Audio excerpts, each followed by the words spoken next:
नमस्कार। नमस्कार।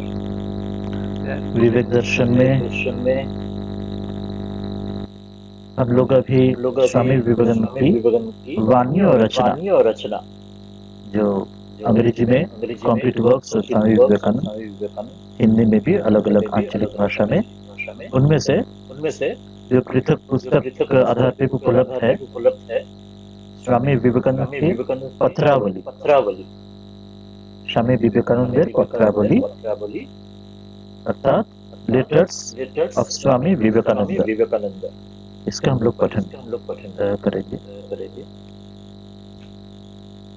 इसमें इसमें जो पत्रावली जो हम पत्रावली लोग को हम उपलब्ध लोग को है आज के उपलब्ध दिन है में, आज के दिन में, वो वो 1888 1888 से शुरू होते से हुए शुरू होते हुए 1902 में 1902 में स्वामी जी का स्वामी जी का 73 वर्ष 73 तक, वर्ष तक, इस समय काल इस में समय काल में 14-15 वर्ष का 14-15 वर्ष का पत्रावली उपलब्ध है। पत्रावली उपलब्ध है। तो हम लोग तो हम लोग क्रोनोलॉजिकल ऑर्डर में, क्रोनोलॉजिकल ऑर्डर में, अर्थात अर्थात कालानुक्रमिक आधार पर आधार पर 1888 से जो 1888 से पत्रावली जो उपलब्ध है पत्रावली उपलब्ध है, उसमें शुरू करते उसमें हुए शुरू करते हुए उसके उसके आगे तक हम आगे तक बढ़ेंगे। हम बढ़ेंगे।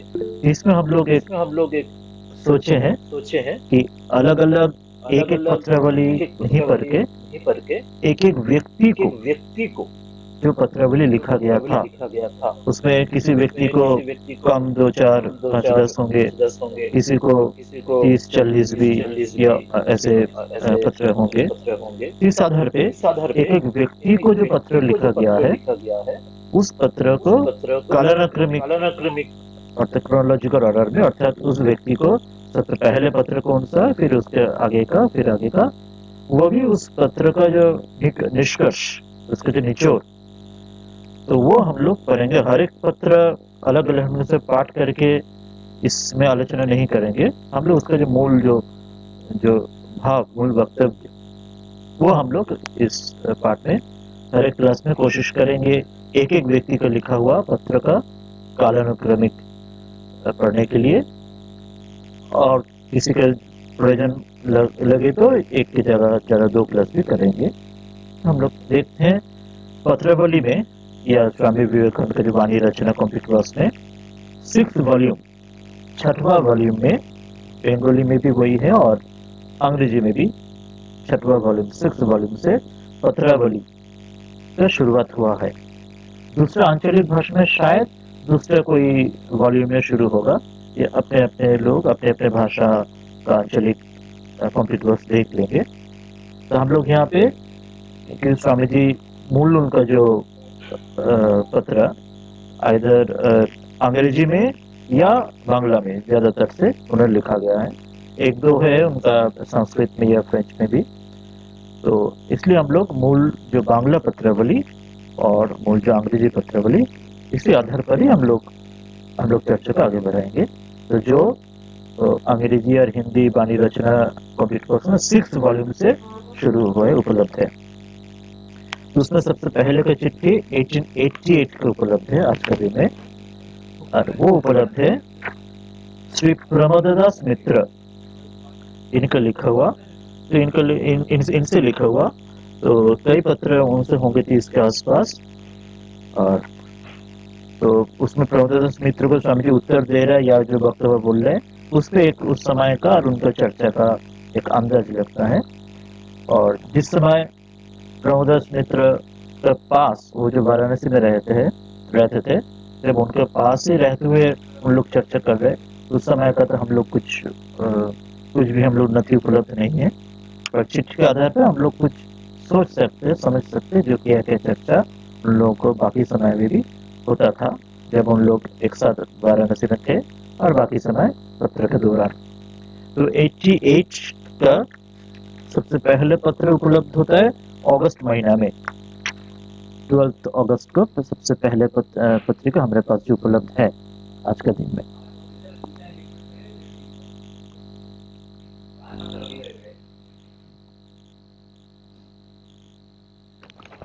तो इनमें से पहले का कुछ कुछ पत्र बहुत ही संक्षेप में है, कुछ उन्होंने एक एक विषय उन्होंने बोल रहे हैं, तो उसमें बहुत ज़्यादा कुछ चर्चा के दौरान नहीं है। वृंदावन पे स्वामी जी प्रमोदास को लिख रहे हैं, जो हम लोग, ये मूल पत्र बांग्ला में ही है, क्योंकि प्रमोदास मित्र एक बंगाली थे और जो काशी में उस समय तो वाराणसी में एक बहुत संस्कृत विद्वान पंडित व्यक्ति थे, इसलिए स्वामी जी उनसे पत्र लाभ भी करते थे। और जब उनसे मिले थे तब उनसे काफी चर्चा भी किया शास्त्र के ऊपर आधार पर, और हम लोग पत्र में भी देखेंगे कई जगह शास्त्र के ऊपर उन्होंने प्रश्न या टिप्पणी मंतव्य इत्यादि कर चुके उनके साथ। तो हम लोग मूल पत्र में आते हैं, तो उसमें जो जो विशेष करके जो पत्र जिस विशेष वक्तव्य है उसी पत्र में हम लोग ज्यादा ध्यान देंगे। जैसे सबसे पहला पत्र 1888 12 अगस्त वृंदावन से लिखा हुआ है, ये बांग्ला में लिखा हुआ है। तो इसमें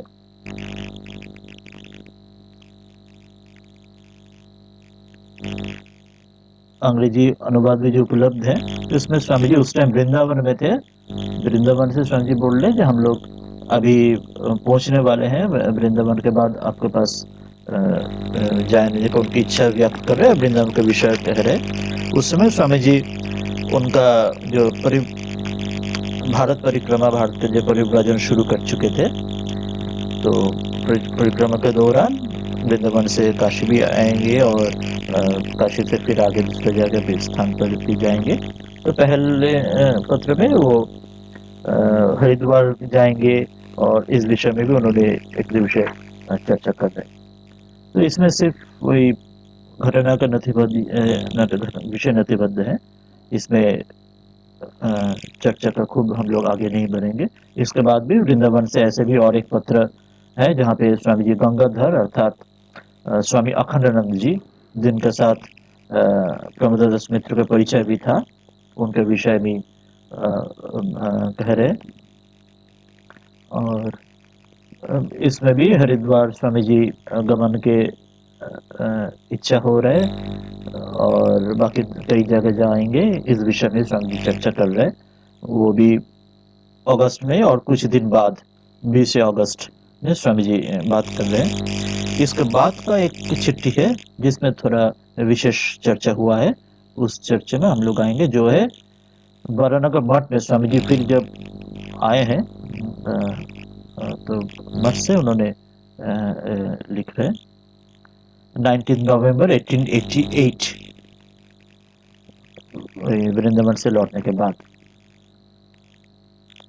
तो इसमें उन्होंने कह रहे जो उनका विद्या चर्चा का यहाँ पे सबसे पहले हम लोग को जानकारी मिल रहा है, जो स्वामी जी बोल रहे जो उनका जो प्रेरित कुछ पुस्तक उनको प्राप्त हुआ है स्वामी जी को, अर्थात स्वामी जी जो शास्त्र चर्चा कर रहे थे उसमें उन्होंने उस कुछ पुस्तक, 2 पुस्तक वो मांगे होंगे या उन्होंने भेजे होंगे स्वामी जी ने, प्रमोदास मित्रों ने। तो इस विषय में वो चर्चा कर रहे हैं। तो इसमें और एक खास बात वो कह रहे हैं, जो संस्कृत चर्चा और वेदांत नाम से जो कुछ पुस्तक उन्होंने जो भेजे थे, इस विषय में एक बहुत बड़ा बात वो कह रहे, ओरिजिनल जो बांग्ला में देखेंगे, इसमें लिखा हुआ जो बंगदेशे वेदशास्त्रेर एकेबारे अप्रचार बोलिलेई हय, अर्थात बांग्लादेश में जो वेद का उसका प्रचार बहुत ही कम है। तो संस्कृत पठन के लिए, देवभाषा संस्कृत पठन के लिए जो मूल एक व्याकरण उपलब्ध है आज के दिन में भी, पाणिनि का अष्टाध्यायी। तो स्वामी जी बोल रहे इस पाणिनि का अष्टाध्यायी व्याकरण पढ़ने के लिए इस हमारे मठ में, अर्थात वाराणसी मठ में जो और भी साधु भाई हैं सभी लोग वो पढ़ना चाहते हैं। ये बात वो अपने चिट्ठी में लिख रहे हैं। तो क्योंकि पाणिनि व्याकरण से विस्तृत ढंग से अष्टाध्यायी से वैदिक ज्ञान वो पढ़ना अच्छे ढंग से संभव होगा। लघु का बात जो कह रहे हैं उसे लघु सिद्धांत कौमुदी, लघु अपेक्षा हमारे बाल्यातीत मुग्धबोध अनेकांश उत्कृष्ट। स्वामी जी के जीवन में देखेंगे, स्वामी जी बचपन में 7 साल की उम्र में उस समय में बांग्लादेश में जो मुग्धबोध नामकर जो संस्कृत व्याकरण उपलब्ध था वो पढ़ चुके थे 7 साल की उम्र में। लघु जो कह रहे वो है लघु सिद्धांत कौमुदी नाम से बांग्ला में भी उपलब्ध है और भारत का दूसरे प्रांत में भी, उत्तर भारत में और स्थान पे उपलब्ध है। तो स्वामी जी को लगा था जो उनको जो बाल्य उपन में जो मुग्ध बहुत या और ज़्यादा बेहतर, और ये हमारे संस्कार ये स्वाभाविक भी होता है, जो बचपन में हम लोग जिस भाषा या जिस आधार पे सोचते हैं वो बहुत आसानी से वो हम लोग याद भी रहता है, वो से ग्रहण भी ज़्यादा होता है। तो उसके बाद जो पाणिनि के जो मूल अष्टाध्यायी वेद के लिए वो उन्होंने कह रहे हैं, जो गुरु कृपा से बाकी जो उनका जो साधु भाई है अर्थात गुरु भ्राता रामकृष्ण शिष्य कह रहे इनको इन लोग सभी अष्टाध्यायी पाठ कर कर बांग्लादेश में वेद शास्त्र को पुनर्जीवित करेंगे। आज के दिन में जो रामकृष्ण मिशन बेलूर मठ में तो वेद का जो पढ़ने के लिए वेद विद्यालय जो बेलूर मठ में स्थापित हो चुका है, जहाँ पे बच्चे लोग पढ़ते भी हैं। भारत के दूसरे स्थान पे उत्तर भारत और भी स्थान पर जैसे हैं। तो स्वामी जी को वो जो स्वप्न अभी वो सीमित आधार से होने से भी वो अभी साकार हो चुका है, पर समय के साथ ये और विस्तार लाभ करेंगे उनके ऋषि वाक्य। और साथ में उन्होंने कह रहे जो और कुछ गुरु महाराज श्री रामकृष्ण फोटो और उनका जो ग्राम्य भाषा उपदेश के कियद अंश ये बहुत संभव है, 2 खंड भेजा है। मूल मेरे ख्याल है शायद श्रीमा अर्थात महेंद्र गुप्त उन्होंने जो श्री रामकृष्ण कथामृत जो रचना किया था, तो इसके 2 खंड के बाद शत कह रहे जो मुद्रित हुआ है वो भेजा है, उसके बाद चर्चा करेंगे। इस समय से उस समय का इतिहास वो भी हम लोग को पता होता है। ये उसी का ही जो मूल बांग्ला चिट्ठी का अंग्रेजी अनुवाद में है, उसी बात का चर्चा कर रहे हैं। मुग्धबोध और वेद का चर्चा अष्टाध्यायी पाणिनि के बात कह रहे हैं। तो इस पुस्तक में 2 बहुत हम ढंग से हम लोग जानकारी ये होता है। एक उसी समय में 1888 में प्रभुदास मित्र से कितना गहरा संबंध था, वो उनको पुस्तक भेज रहे, ये भी उनको पुस्तक मांग रहा है। और विशेष ढंग से जो संस्कृत और वेद का हमारे मूल जो हिंदी अध्ययन का भारत का जो शास्त्र का उसके पुनरुद्धार के लिए समझे उस समय से कितना उन्होंने अपने प्रयास दे रहे, ये बहुत ढंग से हम लोग को पता हो जाए। पाणिनि व्याकरण जो कठिन भी है और उसका बहुत मूल सिद्धांत के साथ ये वो जानना चाह रहे। आप लोग को पता भी होगा अभी कुछ ही दिन में, शायद 1 हफ्ता या 1 महीने के अंदर ही आज जो इंग्लैंड में कैम्ब्रिज यूनिवर्सिटी वहाँ पे किसी छात्र ने पाणिनि का कुछ अष्टाध्यायी का सूत्र के ऊपर कुछ चर्चा रिसर्च इत्यादि किया है, जो मल्टीमीडिया में सोशल मीडिया में बहुत ज़्यादा विख्यात हो चुका है। तो उसके विषय में पक्ष विपक्ष में बहुत विमर्श परामर्श इत्यादि हो रहा है, पर उसका निकट निष्कर्ष जो भी निकले कैम्ब्रिज यूनिवर्सिटी ऋषि नाम से छात्र का, और हम लोग कहने ये है जो कितना महत्वपूर्ण है। स्वामी जो बात इतना साल पहले भी कह रहे, आज भी आज का दिन में भी कैम्ब्रिज यूनिवर्सिटी भी उसका उतना महत्व सब ध्यान दे रहा है। और स्वामी जी भी उसको सब देखते हुए भारत में विशेष खास करके हमारे बांग्लादेश में संस्कृत में इतना कमी था और वेद का इतना कमी था पठन का, उस समय में जीवन के शुरुआत में भी इसको ऊपर इतना ज्यादा हम लोग को ध्यान दे रहे और हम लोग को उसको प्रेरित कर रहे। तो ये एक विषय हुआ। और दूसरा साथ हम लोग ये भी पता हुआ जो गुरु महाराज का श्री रामकृष्ण फोटो और उनका जो वचनामृत मोस्ट लाइकली शायद वही कथामृत गॉस्पेल जो श्री रामकृष्ण वचनामृत वही 2 खंड शायद भेज रहे, ये भी एक विशिष्ट।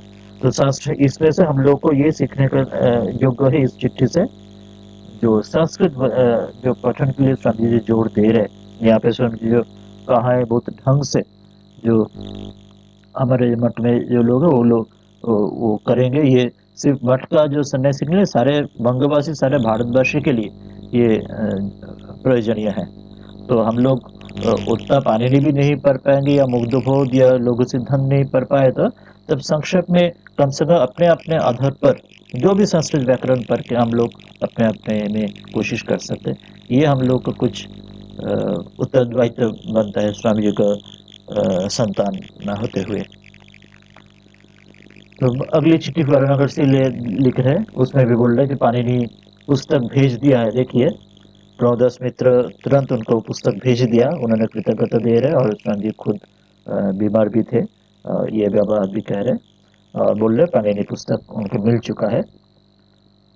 तो कुछ ही दिन में देखिए 19 तारीख पहले चिट्ठी था और ये 28 तारीख, अर्थात 10 दिन के अंदर, और तो कितना जल्दी उन्होंने भेजा है। सोच लीजिए जो चिट्ठी 19 तारीख जो लिखा चिट्ठी, पिछले चिट्ठी, वो पहुंचने में 3 दिन भी लगा होगा, तो 22-23 तक पहुंचा होगा, और वही 2-3 दिन के अंदर ही 24-25 के अंदर वो पुस्तक खरीद के इन्होंने प्रभुदास मित्र फिर पोस्ट में भेज दिया, तो 28 तारीख तक ये चिट्ठी उनको तुरंत मिल जा रहा है।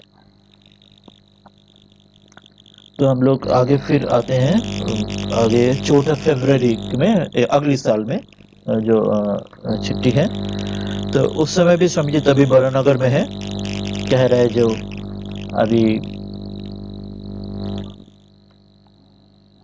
हम लोग चिट्ठी में आते हैं, 28 का हम लोग चिट्ठी देख लिया। हाँ, वो वाराणसी में बुलाए थे प्रभुदास मित्र, तो वो कह रहे हैं मैं वो विश्वेश्वर का वाणी के आधार पे अपने जो मैंने वो ग्रहण किया है, कुछ दिन के लिए मैं अपने गुरुदेव श्री रामकृष्ण जन्मभूमि अर्थात कामारपुकुर के लिए मैं जा रहा हूँ, वह आने के बाद ही, लौटने के बाद मैं काशी जाऊंगा। स्वामी जी कह रहे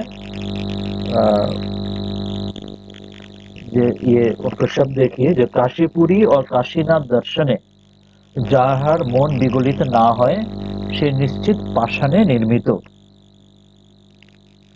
तो ये एक बहुत बड़ा विषय समझी कह रहे हैं, जो काशी में अभी मैं जाऊंगा, आपने मुझे बोले बुलाए हैं, और he must be made of stone whose mind does not melt at the sight of Kashi and its Lord।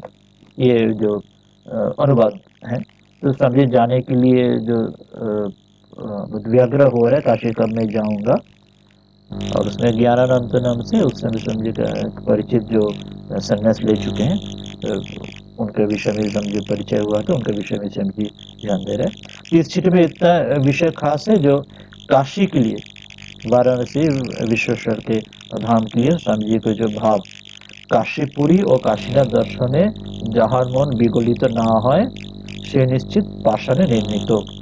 He must be made of stone whose mind does not melt at the sight of Kashi and its Lord। इसके बाद देखेंगे फिर वाराणसी में स्वामी जी, मैंने sorry वाराणगर से स्वामी जी चिट्ठी भेजेंगे, जो तब स्वामी जी पहुंच नहीं पाए तुरंत वाराणसी में। ये कह रहे 21 फरवरी 1889 ये चिट्ठी है, ये तो मानना तो अलग है। हाँ, ये वो कह रहे हैं जो मैं कानपुर जाने वाला था, कानपुर से लौटने के बाद ही आपके पास में जाने के बाद था, जो दूसरे चिट्ठी में कह रहे 21 तारीख, पहले चिट्ठी 14 फरवरी था, ये 21 फरवरी कह रहे। बोलने पर स्वामी जी कामारपुकुर नहीं जा पाए। स्वामी जी इस चिट्ठी में बता रहे थे कामारपुकुर जाने से पहले मैं बीमार पड़ गया, मेरे बुखार आया, और फिर कॉलेरा में बेद हुई, अर्थात शायद गैस्ट्रोएंटेरिटिस और पेट का परेशानी, उल्टी इत्यादि बुखार हुआ, तो स्वामी जी आगे नहीं पढ़ पाए, तो कामारपुकुर नहीं जा पाए। इसलिए उन्होंने विश्वेश्वर की जो इच्छा, बाद में जब समय संभव होगा, तो तबीयत ठीक होने के बाद तब आपके पास में जाऊंगा, आज मैं इस वक्त में जाने के सक्षम नहीं हूँ। इसके बाद मार्च में देखेंगे, तब भी स्वामी जी कलकत्ता में ही है, अभी नहीं निकल पाए। 21 मार्च कह रहे, जो तभी भी उनका तबीयत खराब है, मेरे शरीर असुस्थ, ज्वर है इत्यादि, होम्योपैथी चिकित्सा स्वामी जी कर रहे हैं। इसलिए स्वामी जी बोल रहे अभी काशी जाने का संकल्प छोड़ना पड़ा है मुझे, अभी मैं बिल्कुल ही नहीं जा पा रहा हूँ, मैं काशी जाऊंगा, और जब थोड़ा और तबीयत ठीक होने के बाद भी। तो इनफैक्ट स्वामी जी काशी में जब तक नहीं जा पा रहे, तब तक ही ये चिट्ठी आदान प्रदान चल रहा है। जब स्वामी जी काशी में रहेंगे उस टाइम तो उनका जो चिट्ठी को चर्चा हम लोग को पता ही नहीं होगा, तो आमने सामने बात होगा। तो जून में चिट्ठी लिख रहे हैं, तभी उन्होंने बारानगर से जो प्रथम मठ में है, तो बोल रहे कई कारण के वश उन्होंने चिट्ठी नहीं लिख पाए।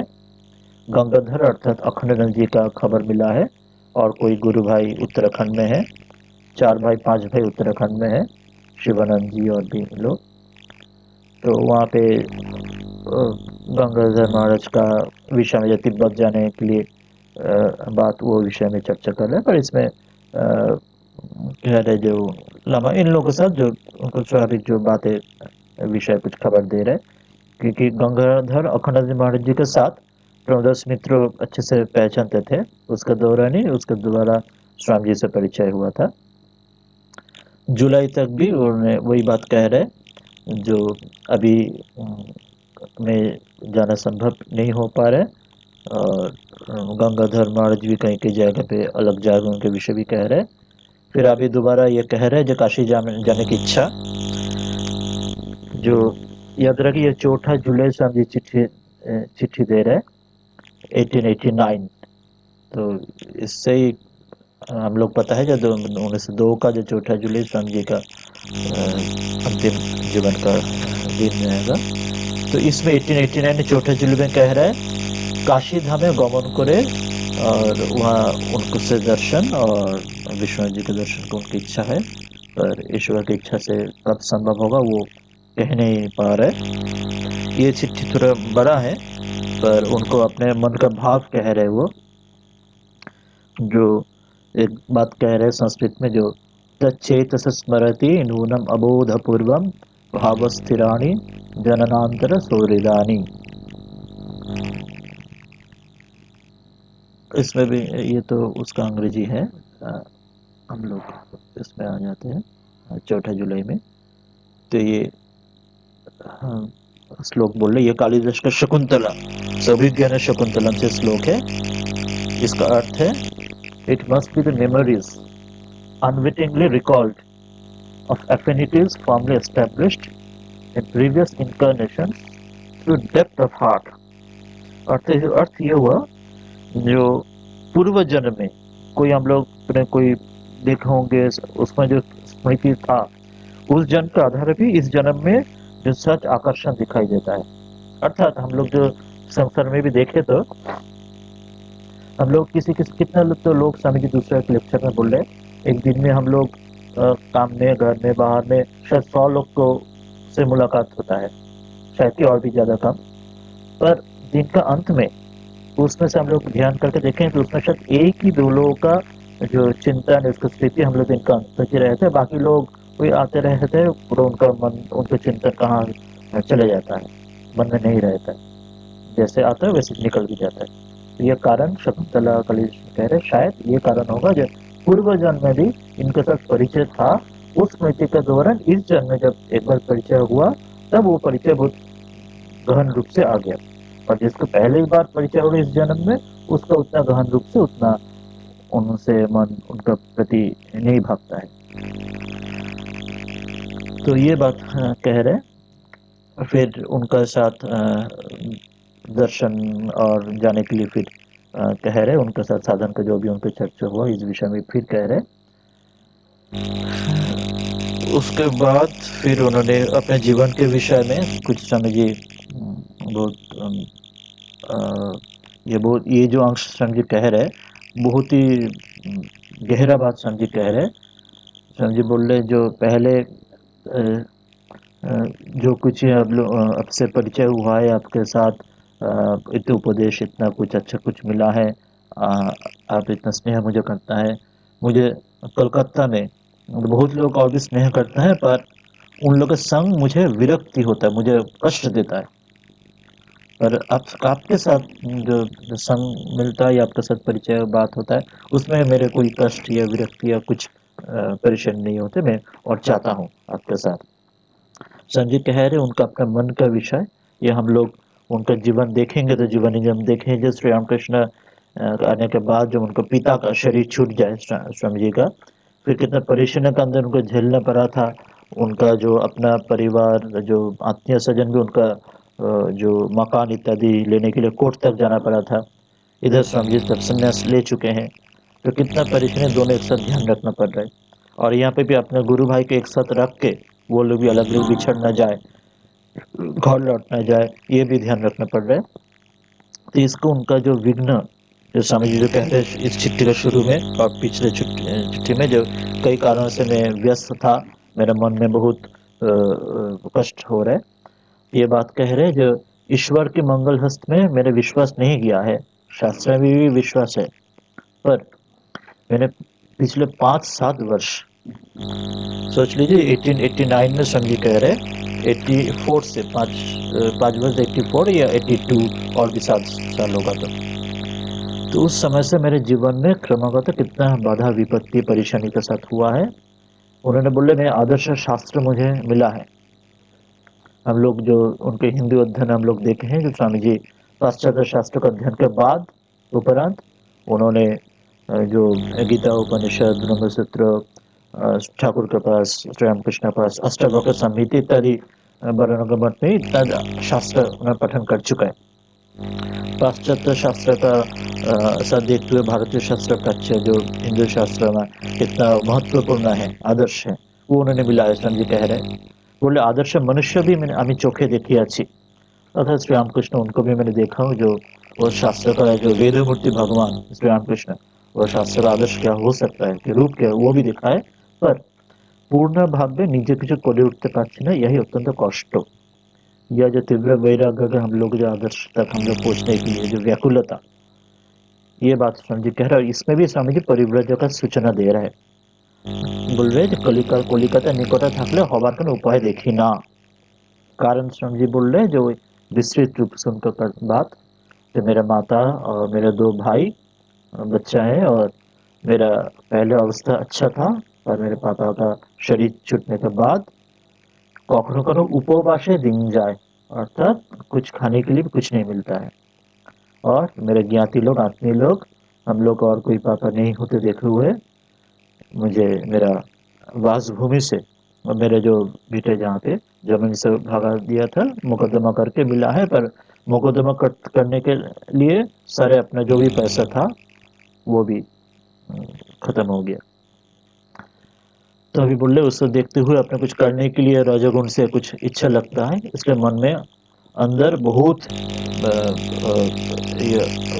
तीव्र अवस्था होता है।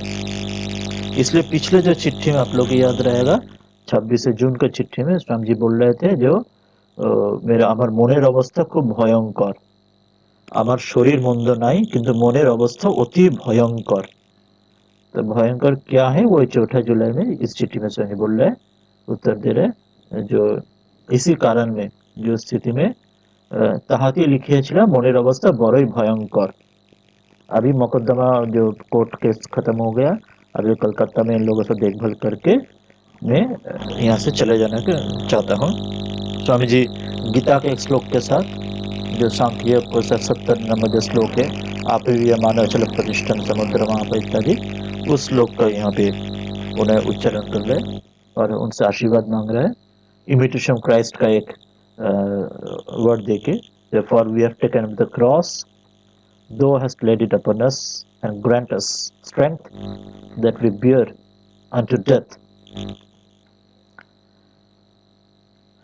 तो इस चिट्ठी में ये कठिनाई, और हम लोग स्वामी जी का बहुत ये इम्पोर्टेंट चिट्ठी है, जो इसमें तो पिछले चिट्ठी जैसे संस्कृत पठन है उसके बात नहीं है, पर एक महापुरुष को उनका अपने जीवन का अंतर्जय संग्राम, जो जागतिक संग्राम भी, उसके साथ उनको जो बहिर् संग्राम और जो अपना अंतर्जगत का जो ईश्वर लाभ का जो संग्राम, दोनों के संघर्ष, और उसके साथ उन्हें जो लड़ रहे और उसका साथ उसमें पीछे ना भाग नहीं जा रहे, तो वो उन्हें दिखा रहे उन्हें अपने जीवन में।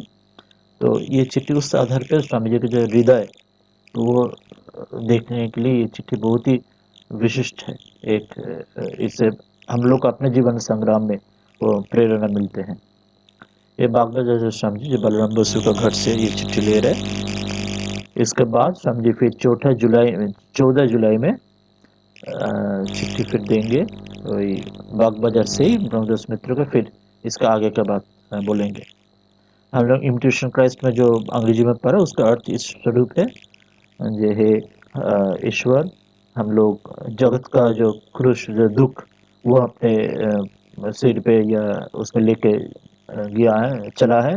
ये ईश्वर आपने वो हम लोग को वो सिर पे वो दिया है। अभी आप लोग ये ईश्वर आप मुझे बल भी, शक्ति भी दीजिए, जो वो हम लोग को आगे ले जाने का क्षमता मुझे मिले। स्वामी जी के पत्रावली में ये बहुत खास है। एक तो हमारे जीवन के लिए बहुत प्रेरणादायक, बहुत कुछ आध्यात्मिक मिलता है, और एक उस महाजीवन को जो अंतर, उनको जो संग्राम, उसका भी हम लोग को बातें मिलता है।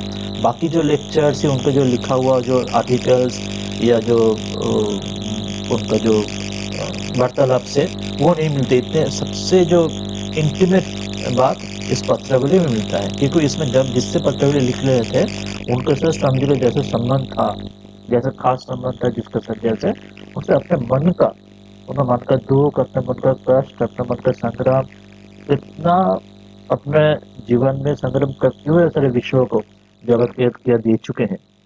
ये ये देखने के लिए हम लोग को प्रेरणा मिल सकता है, जो हम लोग अपने छोटा छोटा परेशानी में हम लोग झेल नहीं पाते, कष्ट भोगते हैं, पर ऐसे महापुरुष उन्होंने क्या अपने जीवन में क्या बीता है, उसके बावजूद उन्होंने क्या हम लोग को क्या दिया है, ये हम लोग के लिए सीखने का विषय है। तो 14 जुलाई, आप लोग बीच में कोई किसके प्रश्न या करना है तो जरूर कर लेंगे। 14 जुलाई फिर चिट्ठी लिख रहे प्रमोदास मित्र को, जो उन्होंने जो चिट्ठी दिया था, तो उसका आधार पे स्वामी जी कह रहे हैं, जो आपने बहुत लोग संसार के टोली, तो अर्थात बहुत लोग ऐसे बोलते हैं जो संसार में जो बात है, आप तुम संसार संन्यास का बात छोड़ के तुम संसार में देखभाल करो। तो इन्होंने वही बात नहीं दिया है, इसलिए कह रहे जो आपको पत्र पा के मुझे प्रीति आया, जो आप मुझे उत्साह दिया, जो संसार छोड़ के जो संन्यास का पथ लिया है, श्रेय प्रयोग छोड़ श्रेय लिए उसी पथ में जाओ। तो स्वामी जी बोल रहे जो अभी मैं काशी धाम में जाने के लिए तैयारी कर रहा हूँ, और बोल रहे जो आपने जो 20 रुपया जो भेजे थे, तो उसी पैसे से अभी मैं जाने के लिए तैयारी करूँगा। इसके बाद जो 2 चिट्ठी है, वेरी वेरी इंपॉर्टेंट दोनों चिट्ठी है। तो प्रमोदास मित्र का जो एक बड़ा स्कॉलर भी थे, मैं हम लोग बोले थे, वाराणसी में बहुत पंडित विद्वान थे, शायद यहाँ पे संस्कृत कॉलेज के अध्यापक भी रहे होंगे काशी में। तो उनसे स्वामी जी अगस्त में जब तक नहीं जा पाए वरानगर से, चिट्ठी में उनसे कुछ आध्यात्मिक और शास्त्र के विषय में कुछ चर्चा कर रहे, कुछ प्रश्न पूछ रहे। ये 2 चिट्ठी में 27 अगस्त और 7 अगस्त, 7 अगस्त एंड 17 अगस्त, 2 चिट्ठी में कुछ प्रश्न पूछेंगे। तो हम लोग वो प्रश्न देखेंगे। स्वामी जी के एक बोल रहे प्रमोदास मित्र के उत्तर दिए थे, यह तो हम लोग को पता नहीं, पर इसमें ये हम लोग पता होगा, ये चिट्ठी पढ़ के, ये प्रश्न देख के, स्वामी जी का जो अपना जो धूल शास्त्र ज्ञान, और प्रमोदास मित्र को भी जो शास्त्र ज्ञान के कारण जो प्रश्न कह रहे, और उस समय, उसी समय में स्वामी जी उस शास्त्र के साथ उसका प्रत्यक्ष जो आदर्श, जो मानस स्वामी जी बोले हैं, श्री रामकृष्ण दर्शन किया है, इसके बाद जो परिव्रजक करेंगे, जो निवेदिता कह रहे हैं कॉम्पिटिटिव वर्स का शुरुआत में, इंट्रोडक्शन में, जो विवेकानंद बनाए थे ये तीनों चीज, क्या क्या, शास्त्र, गुरु एंड मदरलैंड, अर्थात गुरु, गीता, गंगा। गुरु श्री रामकृष्ण और गीता या गायत्री रूप शास्त्र, और गंगा रूप सारे भारतवर्ष, जो हम लोग और कह रहे हैं जो समाज, सभ्यता, संस्कृति। समाज अर्थात व्यक्ति गुरु रूप से जो महापुरुष, और सभ्यता अर्थात गंगा अर्थात सारे भारतवर्ष, और संस्कृति अर्थात भारत का धर्म का शास्त्र का जो सिद्धांत। तो ये शास्त्र सिद्धांत समझे और विपुल रूप से जानना चाहते हैं, इसमें कुछ प्रश्न संजित कर रहे हैं। तो ये इसके उत्तर जब भी हम लोग संपूर्ण उत्तर आध्यात्मिक जब हम लोग और उच्च स्तर लाभ करेंगे, अपना कुछ उत्तर आता है, पर कुछ कुछ समझे हुए प्रश्न पूछ रहे, हम लोग प्रश्न सुन लेंगे और अपने जीवन में इसके उत्तर जानने का कोशिश करेंगे, शास्त्र का आधार पर भी और साधन का आधार पर भी, क्योंकि साधन मूल है। ऐसे नहीं है शास्त्र शास्त्र के रीति से ऑब्जेक्टिव वे से शास्त्र पढ़ के सिर्फ उत्तर ढूंढे, क्योंकि साधन के दौरान भी इसका अर्थ निकलता है, एकमात्र सिर्फ किताब पढ़ के इसका नहीं आता है। इसलिए हम लोग ये देख लेंगे दो एक प्रश्न, पर उसको उत्तर हमारे यहाँ जो आज का जो साधन स्तर, इस स्तर में उसका फाइनल उत्तर या गलत उत्तर ढूंढने के गलती ना करें। तो हम लोग ये पहले प्रश्न स्वामी जी कर रहे हैं, जो उपनिषद में जो सत्यकम जागाली है जनस्कृत उपाख्यान छंदक उपनिषद के अलावा वेद का दूसरी जगह है कि नहीं। इसका प्रश्न का कारण यह है, सत्यकम जावली की जो कहानी है छंदक उपनिषद में, उसमें जबाला नाम से एक नारी थी। तो नारी का जो संतान अपने बेटा का, वो जब गुरुगृह में पढ़ने के लिए जाएंगे वो बेटा, तब उस टाइम बेटा ने पूछेंगे जो मम्मी मेरा माँ मेरा पिता का नाम क्या है, पिता कौन है। तो जबाला बोलेंगे, जो जबाला का पुत्र है असली जबाली। तो जबाला का बोलेंगे जो बेटा जो मैं क्या था, मैं एक मेड सर्वेंट था, अर्थात मैं कई लोगों का घर में मैं काम करता था। तो उस काम करते बीच में आप पैदा हुए, तो इसलिए मैं अपने पिता का नाम जानने का अवसर प्राप्त नहीं हुआ। अभी इस ढंग से जो उत्तर दिया, तो उसके बाद यही बात आके जवाली वो लड़का अपने गुरु को बोला, जो मेरे माँ ने ऐसा कहा है, तो मैं जवाली हूँ और मेरा पिता का परिचय मुझे पता नहीं। तब गुरु ने बोले आप सच बोल रहे हो, तो आप जो इतना सो कॉल्ड डिवास्टेटिंग ट्रुथ तुम बोल रहे हो, इसलिए तुम जरूर ब्राह्मण ही होगे, क्यों सत्य बोले, सत्य से तुम घबराए नहीं, तो ब्राह्मण है और इसलिए तुम्हें मैं शिक्षा दूंगा। तो इस विषय में चर्चा एक आता था, क्योंकि कहानी जो है उससे हम लोग तो पता नहीं कि वो जो सचमुच कहानी है उपनिषद में एक मेटाफोर के आधार पर सीखा जाता है, जो एक अलग अलग जो विशेषज्ञ अलग अलग मत बोलते हैं। कोई कोई बोलते हैं जो अर्थात जबाला जो नारी उनको से कई पुरुषों का संबंध के कारण से अपने कौन पुरुष के संबंध से ये पुत्र हो जो है ये पता नहीं था। तो इस ढंग से कोई बात कोई भी कहते हैं। और जो सत्ताधार के जो ब्राह्मण है, इसलिए उन्होंने जो उनका गुरु लिया है, इसके आधार पे जो कोई भेदभाव को की बात है या नहीं, इस विषय में चर्चा आ रहा था।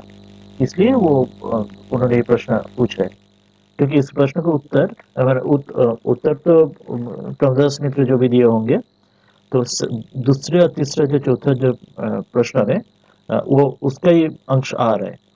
देखेंगे दूसरे प्रश्न में पूछ रहे हैं, जो शंकराचार्य वेदांत भाषा में स्मृति उद्धृत करते महाभारत का प्रमाण दिया है, उसमें जो गुणगत जातित्व, तो उस विषय में और कहीं बोले हैं कि नहीं, वो जो पुरुषोत्तम में जो जाति पुरुषोत्तम है या नहीं, तो ये कहाँ का दिया गया है।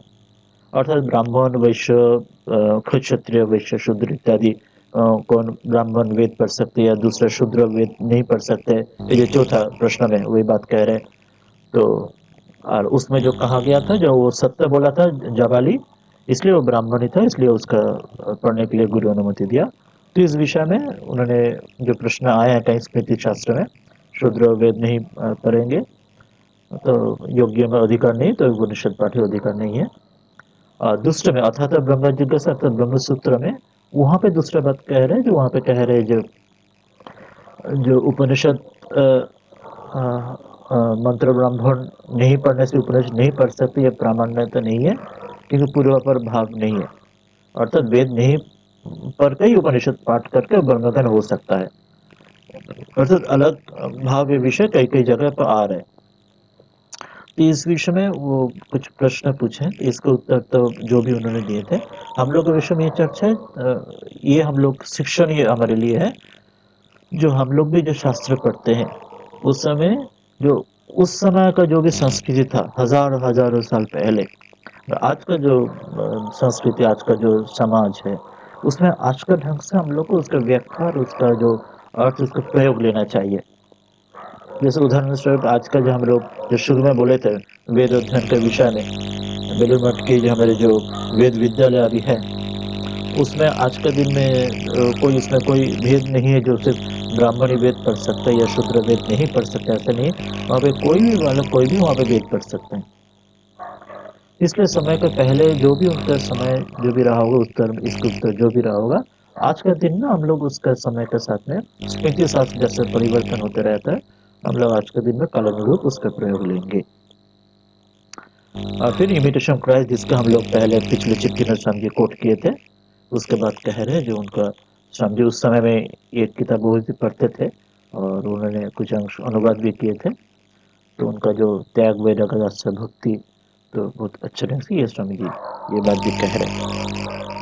तो इससे स्वामी जी शुरू कर रहे हैं और इसका नेक्स्ट जो चिट्ठी है, ये चिट्ठी में वही इसका अंग्रेजी है, सत्यकाम जवाला इत्यादि वेदांत सर जो हम लिख पा रहे उसकी अंग्रेजी दिया हुआ है इसमें। हाँ, तो नेक्स्ट चिट्ठी में स्वामी जी इस विस्तृत ढंग से इस प्रश्न के बाद जो चर्चा आएगा वो और ज्यादा ढंग से स्वामी जी चर्चा करेंगे। नेक्स्ट जो चिट्ठी भी बहुत ही इम्पोर्टेंट है, जो 17 अगस्त इससे 10 दिन बाद लिखा हुआ। देखेंगे इसमें भी जो कितना जल्दी ये चिट्ठी आ रहे, अर्थात स्वामी जी 7 तारीख चिट्ठी लिखने के बाद शायद 10 तारीख चिट्ठी पहुंचा होगा, तो 2 दिन अंदर ही 12-13 के अंदर ही प्रौदस मित्र चिट्ठी, ये जो इतना प्रश्न स्वामी जी किया था 4 प्रश्न, उसको उत्तर देते हुए उन्होंने चिट्ठी लिख दिया। चिट्ठी फिर 15-16 तक पहुंच गया होगा, फिर स्वामी जी चिट्ठी दोबारा लिख रहे हैं। तो इसलिए दोनों में कितना गहरा संबंध था ये, और कितना दोनों में पांडित्य और ये सब में, तो कितना इसमें भी थोड़ा अंदाज मिल रहे हैं। तो आप देखिए इस चिट्ठी में 17 अगस्त में बोल रहे जो उक्त अभिधन मतलब वो शायद कुछ चिरकृतार्थ, हाँ कृतार्थ ऐसे शायद और भी या कुछ ऐसे बोले होंगे। तो इसमें और एक अच्छे शब्द स्वामी जी कह रहे, আমি গৃহস্থ বুঝি না, আমি সন্ন্যাসীও বুঝি না, যথার্থ সাধুতা এবং উদারতা এবং মহত্ব যথায় সেই স্থানেই আমার মস্তক চিরকাल अवनत होक। कौन सा स्वामी जी पहले उनको संबोधन किए थे, पूज्य पादेश शायद इसमें शायद किए होंगे, या ऐसे जो चर्चा में बोले थे, अर्थात सन्यासी होते हुए वो एक गृहस्थ को प्रणाम जाना रहे, इस भाव से शायद कुछ हो सकता है।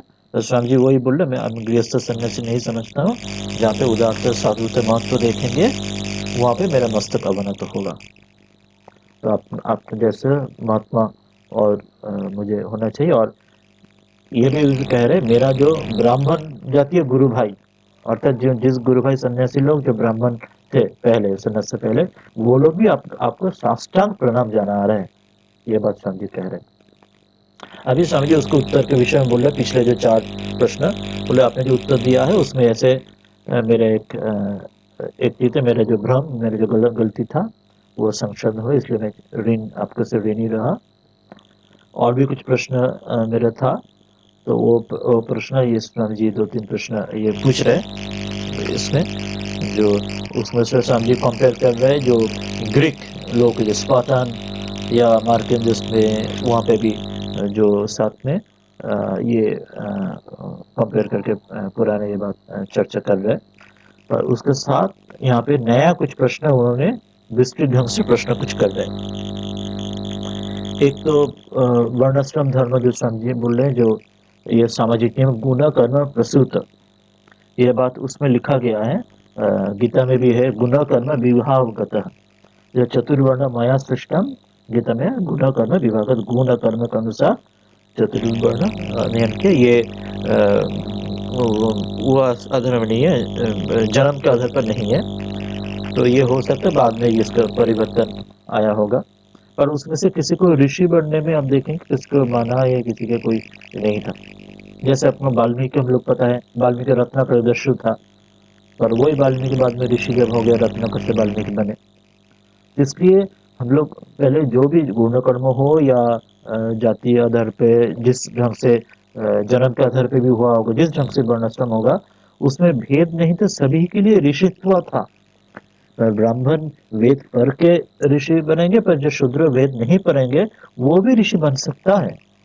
वेद पढ़ना उसमें जरूरी नहीं, जैसे स्वामी जी खुद ब्रह्मसूत्र में बात कर रहे हैं, जो वेद पढ़ नहीं करते हुए उपनिषद का तत्व ले सकते हैं, जान सकते हैं।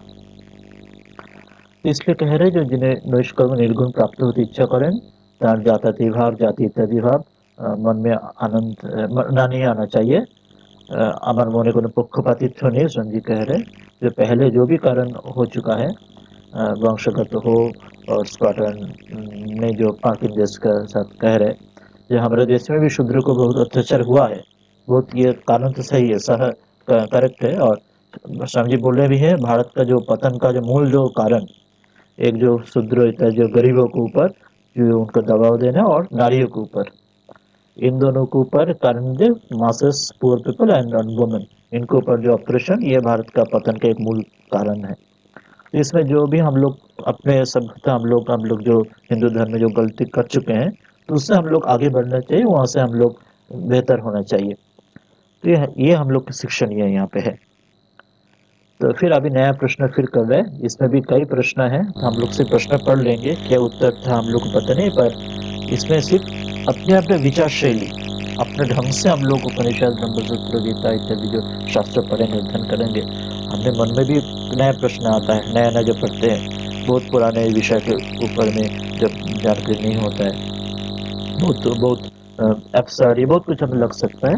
पर स्वामी जी का आधार करके हम लोग इसमें ये देखने लेना चाहिए, हम लोग जो ये सुनेंगे पढ़ेंगे तो उसका आधार पर हम लोग को साधन चाहिए। सिर्फ ये थियोरिटिकल समझी जैसे साधन समझे मूल था, सिर्फ थियोरिटिकल पढ़ना या क्रिटिसाइज करना या नेगेटिव बोलना वो साधन में नहीं है, उसमें पॉजिटिव भाव से उसका शिक्षण ये क्या हो सकता है। क्योंकि हमारे पूर्वज जो हम लोग महापुरुष थे तो महापुरुष होते ही उन्होंने जो कुछ भी ये लिखे थे किए थे उसका कुछ अर्थ होगा जिसमें कुछ गलती भी जैसे हम लोग बोल हो चुका जरूर हो चुका है गलती हम लोगों से पूर्वज है, पर हम लोग को उनके बाद अभी पूर्वसरी जो भी कर चुके हैं हम लोग उनसे शिक्षा लेना है, उनको पॉजिटिव जो शिक्षा लेना है, उनसे जो भी नेगेटिव हो तो उसके दोबारा उसको गलती नहीं करना है और आगे बढ़ना चाहिए इसके लिए देश के लिए धर्म के लिए। तो हम लोग प्रश्न यहाँ पढ़ लेंगे, सिर्फ क्या क्या प्रश्न प्रश्न समझी कर चुके हैं, उत्तर अपने अपने जीवन में जो जो शास्त्र के हैं आप लोगों ने हम लोगों ने तो अपने या दूसरे को बारह शास्त्र को पूछ के इसका उत्तर देखना चाहिए। तो सिर्फ कोई थियोरिटिकल नहीं है, साधन चाहिए, साधन करना चाहिए, मतलब साधन करना चाहिए, साधन के साथ जब स्पिरिचुअल रिवोल्यूशन होगा उत्तर अपने आप आते जाएगा। जो लोअर लेवल में जो उत्तर नहीं आता है हायर डायमेंशन से उसको उत्तर निकलता है।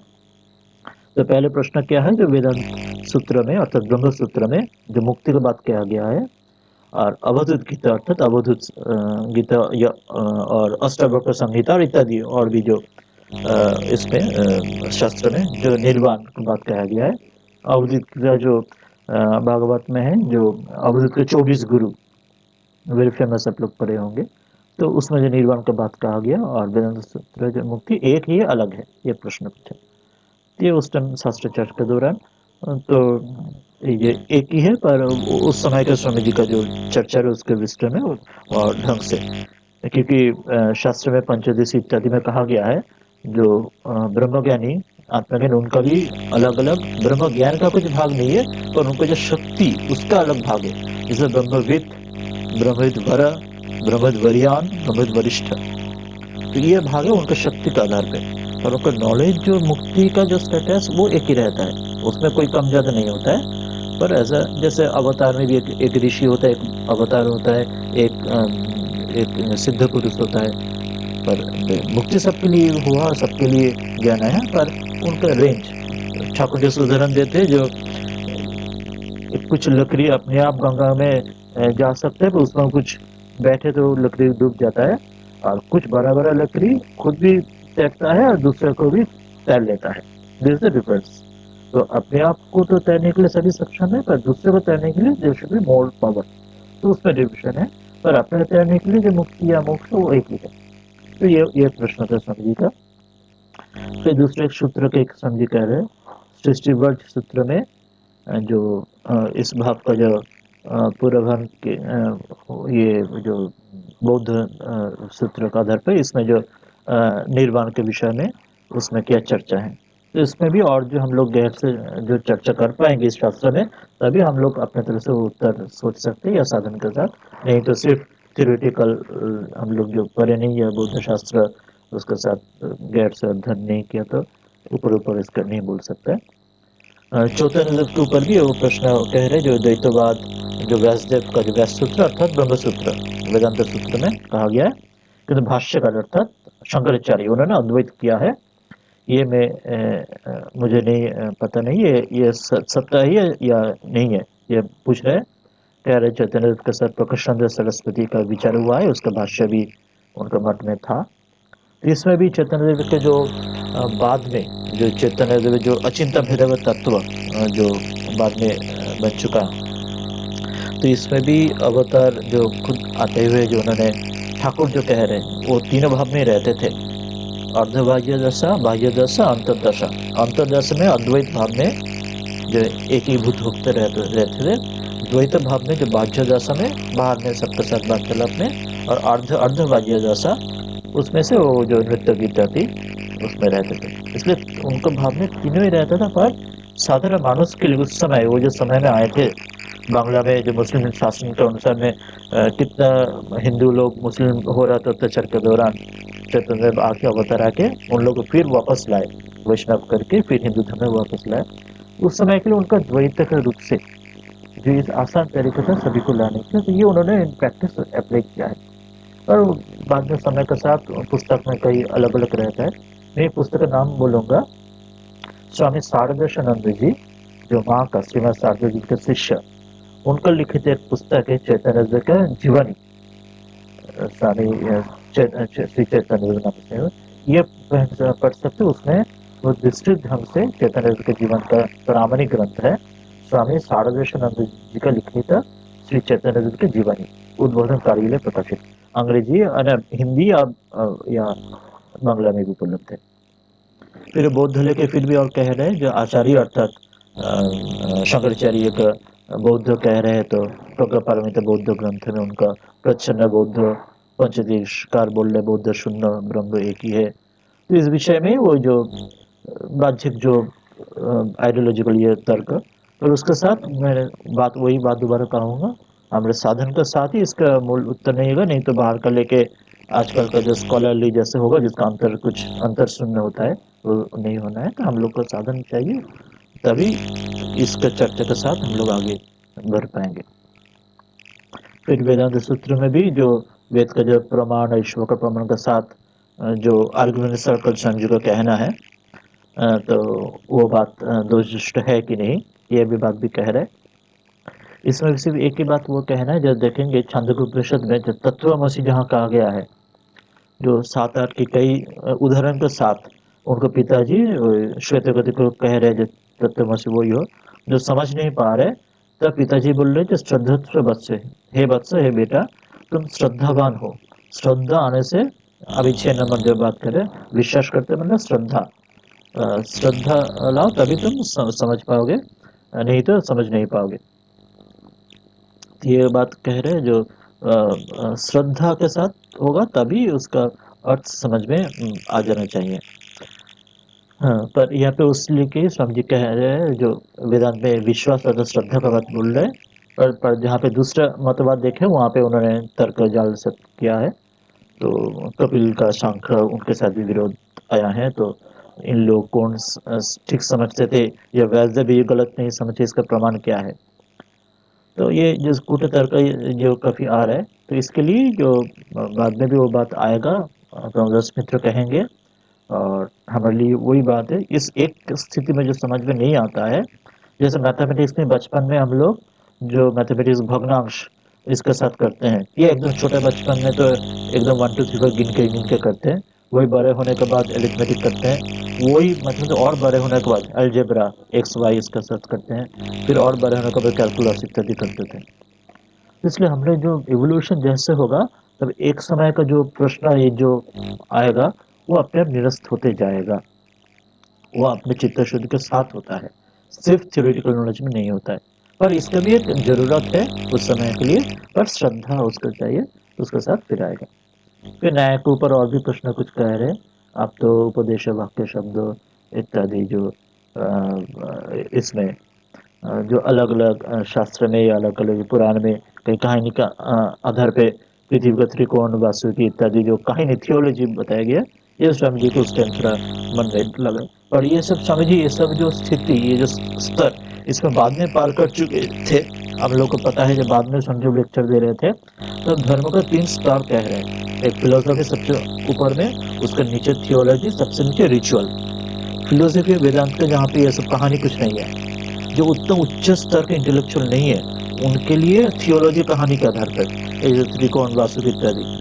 जो उस लेवल में भी नहीं है उसके लिए एकदम रिचुअल्स, अर्थात गंगा में नहाओ, शिव के ऊपर पानी डालो, जल दो, इत्यादि इत्यादि।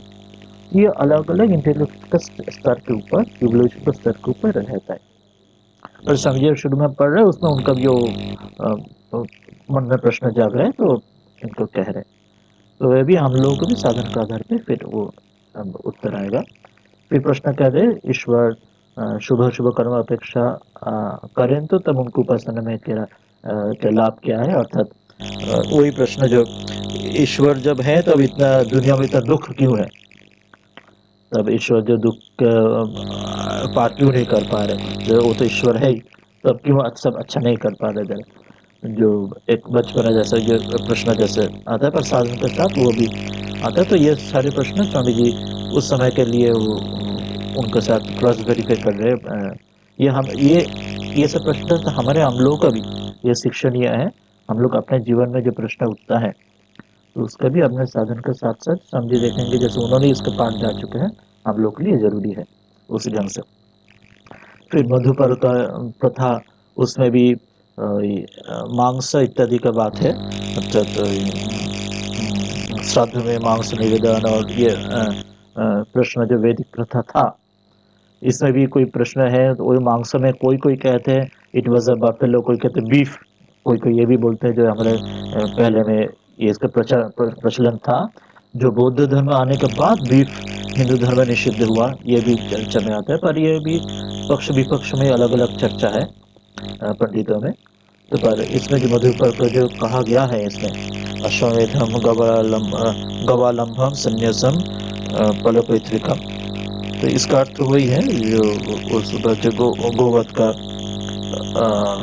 प्रयोजन होता उस समय में वैदिक काल में गोवध होता था कभी कभी, यही ऐसे कुछ चर्चा इसमें आ रहा है। तो इसमें बाद में फिर अलग धर्म क्यों है, वेद नृत्य होते हुए द्वापर कली में अलग क्यों होगा, कली में जैसे अभी गोवध का भी नहीं है हिंदू धर्म में, that is one important thing. तो इसलिए स्वामी जी प्रश्न कर रहे जो वेद जब नित्य तब ये अलग क्यों होगा। तो ये भी उत्तर स्वामी जी को बाद में मिला था, हम लोग देखे हैं। जो श्रुति और स्मृति का जो भेद, श्रुति में जो रीत ढंग से जो जिसमें चिरकालीन जो उत्तर है, और स्मृति में जो स्थान काल पात्र के साथ जो परिवर्तन होता है, ये स्वामी जी खुद ही बाद में बताएंगे। अर्थात उन्होंने जब अमेरिका में देश में लेक्चर देंगे कि उनकी इवोल्यूशन के स्तर पर स्वामी जी खुद शास्त्र पढ़ रहे हैं उस टाइम, इसमें उन्होंने ये देख के इसका विवरण दिया इसका थ्रू से। फिर वही कॉन्ट्रडिक्शन उनका आया, जो ईश्वर जो वेद वक्ता वही बुद्ध हुआ तो उस बुद्ध होते हुए उन्होंने वेद का विरोध किया, तो अभी किसका बात सुनना चाहिए, बात का विधि प्रबल है या पहले का विधि प्रबल है। तो ये भी जब हम लोग और भी चर्चा करेंगे और उसका जो अर्थ हम लोग सोचेंगे, इसका ही पक्ष विपक्ष में विमर्श है, तब उसका हम लोग उत्तर आएंगे।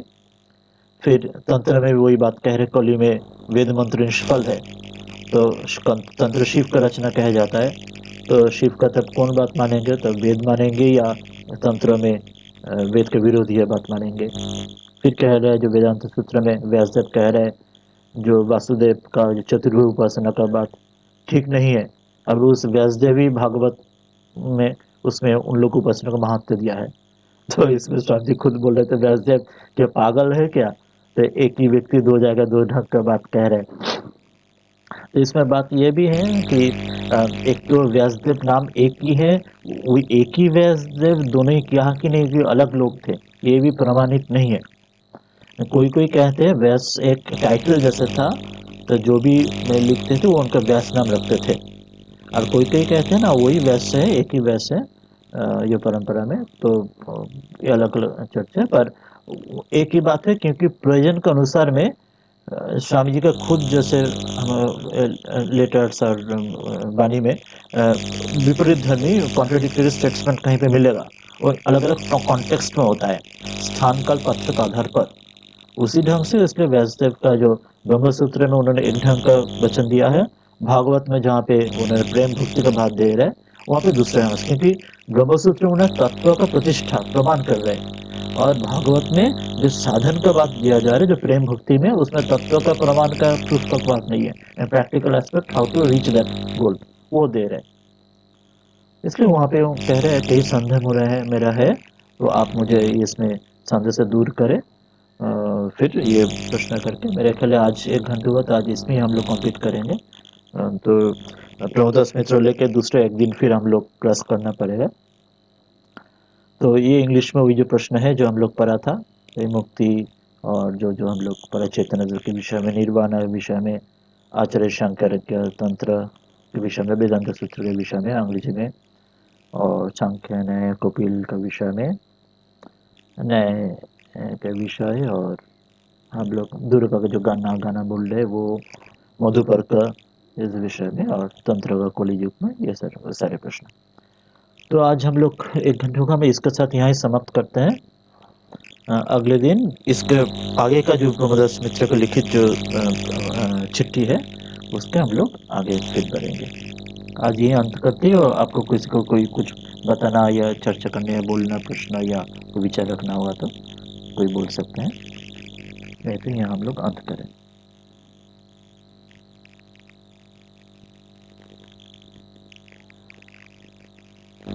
एनीबॉडी, कोई कुछ कहना चाहेंगे?